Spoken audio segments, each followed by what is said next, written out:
வணக்கம். நம்மளோட Ratna stitching class இப்போது ஃபேஸ்புக்லேயும் இருக்குது. அதில் பார்த்தீங்கன்னா புது புது வீடியோக்கள் புதுமையான விஷயங்களோட அப்லோட் பண்ணிகிட்ருக்குறோம். அந்த வீடியோக்கள் எல்லாமே உங்களுக்கு ரொம்ப யூஸ்ஃபுல்லான வீடியோவாக இருக்கும். நீங்கள் அந்த பேஜை ஃபாலோ பண்ணுங்கள். இப்போ இந்த வீடியோவில் நம்ம என்ன பார்க்க போகிறோம் அப்படின்னா, இது ஒரு ஃபேன்சி saree. இப்போ இந்த எம்ப்ராய்டு ஒர்க் பண்ண ஒரு ஃபேன்சி சாரீக்கு அதோட ப்ளவுஸ் கிளாத் பார்த்திங்கன்னா ப்ளைனாக இருக்குது, பார்டர் மட்டும் இருக்குது. அதுக்கு கிராண்டான ஒரு ப்ளவுஸ் மாடல் ஈஸியான முறையில் பண்ணலாம். அது எப்படி பண்ணுறது அப்படிங்கிறதான் இந்த வீடியோவில் நம்ம பார்க்க போகிறோம். அதுக்கு முன்னாடி இந்த சேனலை இது வரைக்கும் சப்ஸ்கிரைப் பண்ணாதவங்க சப்ஸ்கிரைப் பண்ணுங்கள். சப்ஸ்கிரைப் பட்டனை கிளிக் பண்ணி பெல் ஐக்கானையும் கிளிக் பண்ணுங்கள். இந்த சேனலில் வர வீடியோஸ் எல்லாமே நீங்கள் மிஸ் பண்ணாமல் பார்க்கலாம். இப்போ இது ப்ளவுஸில் டிசைன் பண்ணுறதுக்கு சாரியில் இருக்கிற பார்டருக்கு மேட்ச் ஆகிற மாதிரி பாலி காட்டன் கிளாத் 1/4 மீட்டர் தேவையானது. சாரீ இந்த மாதிரி தான் இருக்குது. க்ரீனும் ப்ளூவும் மிக்ஸான ஒரு கலர். இப்போ வீடியோவில் பார்க்குறதுக்கு உங்களுக்கு ப்ளூவாக தெரியுது, இது க்ரீன் கலரில் இருக்குது. ஃபுல்லாக இந்த மாதிரி எம்ப்ராய்டரி இருக்குது. பேக் சைடு லைனிங் கிளாத்தும் மெயின் கிளாத்தும் சேர்ந்த மாதிரி கட் பண்ணியிருக்கிறேன். அகலம் 11.5 இன்ச்சு கட் பண்ணியிருக்கிறேன். உயரம் 14.5 இன்ச்சு இருக்குது. ஷோல்டர் 5.5 இன்ச்சு கட் பண்ணியிருக்கிறேன். ஷோல்டர் வெட்டு 3 இன்ச்சுக்கு அடையாளப்படுத்தலாம். ஆம்ஹோல் 5.5 இன்ச்சு கட் பண்ணியிருக்கிறேன். இப்போ ஒரு கேன்வாஸை நம்ம 2ஆக மடிக்கலாம். கிளாத்தோட மடிப்பு பக்கம் பக்கமாக வைங்க. ஷோல்டர் வெட்டு அடையாளப்படுத்துகிற பகுதியில் அடையாளப்படுத்திட்டு தையலுக்குள்ள பகுதியை விட்டுட்டு அடையாளப்படுத்துங்க. Neck 9.5 inch அடையாளப்படுத்துகிறேன். உங்களுக்கு எவ்வளவு தேவையோ அடையாளப்படுத்தலாம். மேலே நெக்கோட அகலம் தைச்சதுக்கப்புறம் வர அளவு இந்த சைட்லேயும் நீங்கள் அடையாளப்படுத்திடுங்க. அடையாளப்படுத்திட்டு நாம் எப்போதும் நெக்குக்கு வரைகிற மாதிரி வரைஞ்சதுக்கப்புறம் இந்த நெக்குக்கு கீழே 2 இன்ச்சுக்கு டிசைன் பண்ணுற பகுதி அடையாளப்படுத்தலாம். இந்த சைடில் 3/4 இன்ச்சுக்கு அடையாளப்படுத்தலாம். இந்த கார்னர்லேருந்து மேலே 1.5 இன்ச்சுக்கு அடையாளப்படுத்துகிறேன். அதுக்கு வெளிப்பக்கம் 3/4 இன்ச்சுக்கு அடையாளப்படுத்திட்டு நம்ம வெளிப்பக்கம் அடையாளப்படுத்தியிருக்கோம் பாருங்கள், அந்த சைட்லேருந்து நம்ம இப்போ அடையாளப்படுத்தியிருக்கிற பகுதி வழியாக இந்த சைடில் கொண்டு அந்த லைன் முடிகிற மாதிரி வரைஞ்சிட்டு மேலேருந்து இந்த லைன் இதோட ஜாயிண்ட் ஆகிற மாதிரி வரைஞ்சிடலாம். மேலே 1/2 இன்ச்சிலேருந்து வெளிப்பக்கம் உள்ள லைன் நம்ம ஆரம்பிக்கலாம். கொஞ்சம் கொஞ்சமாக அதிகமாக்கி இந்த சைடில் அப்படியே கொஞ்சம் வளைவாக இந்த சைடு அப்படியே கார்னராக கொண்டு முடிகிற மாதிரி வரைஞ்சிருக்கிறேன். இது 1.25 இன்ச்சு இந்த சைடில் இருக்குது. கீழே அதுக்கு கீழே 1/2 இன்ச் அளவு கேன்வாஸ் இருக்கிற மாதிரி இருக்குது. இதை நம்ம தனியாக கட் பண்ணி எடுத்துடலாம். இந்த டிசைன் பண்ணுற பகுதியும் சேர்ந்த மாதிரி கட் பண்ணி எடுக்கிறேன். இந்த மாதிரி இருக்குது. இப்போ இதை இந்த பாலி காட்டன் கிளாத்தை வச்சு நம்ம அயன் பண்ணலாம். உள்பக்கம் உள்ள பீஸ் வச்சுட்டு சைடில் உள்ள பீஸ் வச்சு அயன் பண்ணுங்கள். அளவுகள் மாறாமல் சரியான அளவுக்கு வரும்.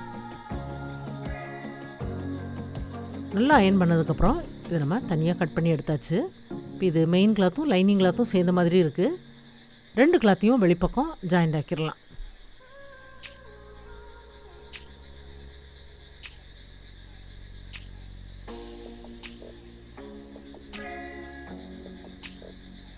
எல்லாமே தச்சு முடிச்சாச்சு.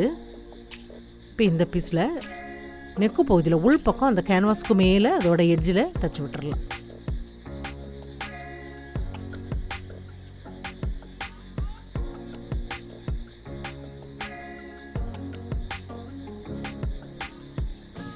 தைச்சதுக்கப்புறம் வெளிப்பக்கம் மடித்து தைக்கிற அளவுக்கு கிளாத்தை விட்டு கட் பண்ணி எடுத்துடலாம். இந்த சைடில் கொஞ்சமாக அப்படி கட் பண்ணி விட்டுருங்க. கட் பண்ணி விட்டுட்டு இந்த கிளாத் அப்படியே மடித்து கேன்வாஸோட எட்ஜில் அதையும் சேர்ந்த மாதிரி அப்படியே தைச்சி விட்டுறலாம்.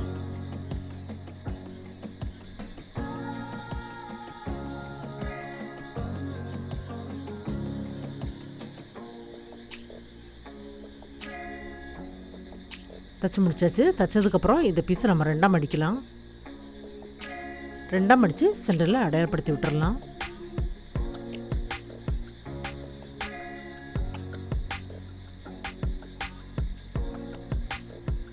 இது ஏற்கனவே தச்சு வச்சுருக்கிற பீஸையும் சென்டரில் நம்ம அடையாளப்படுத்தி விட்டுறலாம். 2 பீஸும் அடையாளப்படுத்திருக்கிறது ஒரே இடத்துல வச்சுட்டு நேராக ஒரு தையல் தைச்சதுக்கப்புறம் நெக்கு பகுதியில் தைக்கலாம். கேன்வாஸில் தையல் படாமல் உள்பக்கமாக ஜாயிண்ட் ஆக்குறேன்.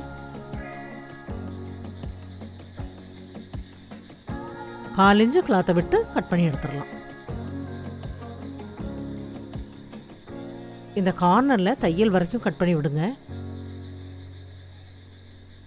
சைடில் எல்லாமே கிராஸில் கட் பண்ணி விட்டுருங்க.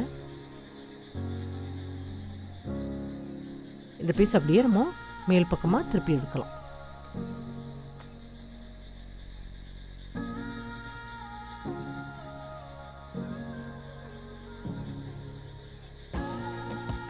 நல்லா திருப்பி எடுத்ததுக்கப்புறம் நல்லா கை வச்சு தேய்ச்சி விட்டுருங்க. அப்புறமா நம்ம இதில் நெக்கோட எட்ஜில் ஒரு தையல் தைச்சி விட்டுறலாம்.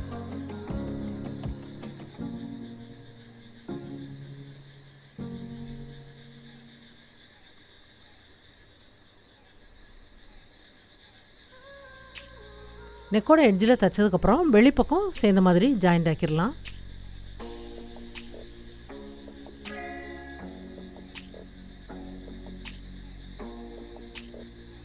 இது சதுர பீஸ் கட் பண்ணியிருக்கிறேன். 3 இன்ச் அகலமுள்ள சதுர பீஸ் இருக்குது. எல்லா பீஸையுமே 4ஆக மடித்து முக்கோண ஷேப்பில் தைச்சி விட்டுருங்க.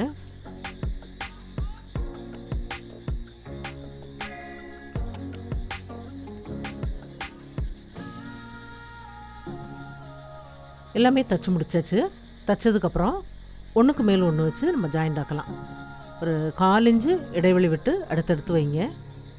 சேர்ந்த மாதிரி வச்சுட்டு இதில் ஒரு லாங் தையல் தைச்சிடலாம். இது நம்ம லாஸ்ட்டில் பிரித்து எடுக்கணும். இந்த பகுதியில் நம்ம 2 இன்ச் அளவு விட்டு கட் பண்ணியிருக்கோம் பாருங்கள். அந்த பகுதி வரைக்கும் இந்த பீஸ் வர மாதிரி வச்சு ஜாயிண்ட் ஆக்கிடுங்க. 2 இன்ச் இருக்குது. இந்த அளவுக்கு விட்டு சைடில் ஜாயிண்ட் ஆக்கிடுங்க.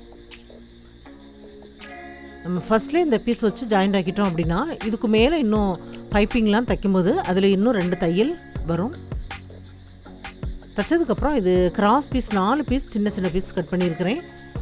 1 இன்ச் அகலம் உள்ள கிராஸ் பீஸ் 2ஆக அடித்து 1/4 இன்ச்சு அளவு தையல் விழற மாதிரி அப்படியே தைச்சி விட்டுருங்க. இப்போ 1 ஃபுட் அளவுக்கு தைச்சாலும் சரியாக இருக்கும். தையலுக்கு வெளிப்பக்கம் அளவுகளை ஒன்று போல் கட் பண்ணி எடுத்துருங்க. கட் பண்ணி எடுத்ததுக்கப்புறம் இந்த நெக்கு பகுதியில் இந்த மடிப்பு பகம் வர மாதிரி வைக்கலாம். கரெக்டாக அந்த நெக்கு பகுதியில் அந்த எட்ஜில் இந்த மடிப்பு பகம் வர மாதிரி அப்படியே வச்சுட்டு அந்த கார்னர்லேருந்து கொஞ்சம் கீழே தள்ளி முடிச்சிருக்கிறேன். அதை அப்படியே திருப்பி தைக்கும்போது இந்த நெக்கு பகுதியில் உள்ள அளவுகள் ஒன்று போல் வரும். இந்த சைடு வரைக்கும் தைச்சிருக்கேன் பாருங்கள். கொஞ்சம் அந்த கார்னர்லேருந்து கீழே தள்ளி அடுத்த பீஸ் வைக்கும்போது இந்த பகுதியிலேருந்து வைக்கலாம். வச்சுட்டு சைடு வரைக்கும் வரணும். ஃபஸ்ட்டில் தைச்ச பீஸுக்கு மேலே இது வர மாதிரி இருக்கணும். அந்த அளவுக்கு அதை கீழே தள்ளி முடிங்க. கொஞ்சம் அதிகமாக இருந்தால் கூட நம்ம தைச்சி முடிச்சுட்டு கூட அதை நம்ம கட் பண்ணி எடுக்கலாம். இது தைச்சதுக்கப்புறம் இதை அப்படியே நம்ம திருப்பி தைக்கணும். திருப்பி தைக்கும்போது மேலே நம்ம தைச்ச பீஸ் அந்த பைப்பிங் இதுக்கு உள் பக்கமாகவே போகிற மாதிரி வந்திருக்கும். இதே மாதிரி இந்த சைட்லேயும் தைச்சிடலாம். 2 பக்கமே தைச்சி முடிச்சாச்சு. அதே மாதிரி கோல்டு கலர் கிளாத்லேயும் 2ஆக மடித்து தைச்சிருக்கிறேன். இப்போ இதில் நூல் இலைகள் வெளிப்பக்கம் இருக்கிற மாதிரி வச்சு ஜாயிண்ட் ஆக்குறேன். கீழே இருக்கிற பீஸ்க்கு மேலே வச்சு அப்படியே ஜாயிண்ட் ஆக்குறேன். இந்த கார்னர் வரைக்கும் தைச்சிட்டு நம்ம இதை கட் பண்ணி எடுத்துடலாம். 2 பீஸ் வச்சு ஜாயிண்ட் ஆக்கலாம். இதை அப்படியே திருப்பி தைக்கும்போது இந்த நூல் இலைகள் உள்பக்கம் போகிற மாதிரி வரும். கீழே இருக்கிற பீஸ்லேயும் எண்டு இது உள்பக்கமாக போகிற மாதிரி அதுக்கு மேலே வச்சு அப்படியே ஜாயிண்ட் ஆக்கியாச்சு. அடுத்த பீஸ் வைக்கும்போது இதுக்கு மேலே வச்சுட்டு அப்படியே மடித்து தைக்கிற அளவுக்கு கொஞ்சம் விட்டுட்டு ஜாயிண்ட் ஆக்குங்க. இந்த கார்னர் பகுதியில் நம்ம மடித்து விடணும். அந்த அளவுக்கு விட்டுட்டு ஜாயிண்ட் ஆக்குங்க. ஜாயிண்ட் ஆக்கியாச்சு. இப்போ கீழே கொஞ்சம் எக்ஸ்ட்ரா இருக்கிறத நம்ம கட் பண்ணி எடுத்துடலாம். இது மாதிரி மடிச்சுட்டு இப்படி திருப்பி விடுங்க. அந்த பகுதி நல்லா கார்னராக வரும் பாருங்கள். இந்த டிசைனுக்கு ஏற்ற மாதிரி நல்லா கார்னராக வரும். இது எல்லாமே தைச்சதுக்கப்புறம் நம்ம இதில் பீட்ஸ் வச்சு தைச்சி முடிக்கலாம். இப்போ பாருங்கள், இது பேக் சைடு மாடல் ஃபினிஷ் பண்ணியாச்சு.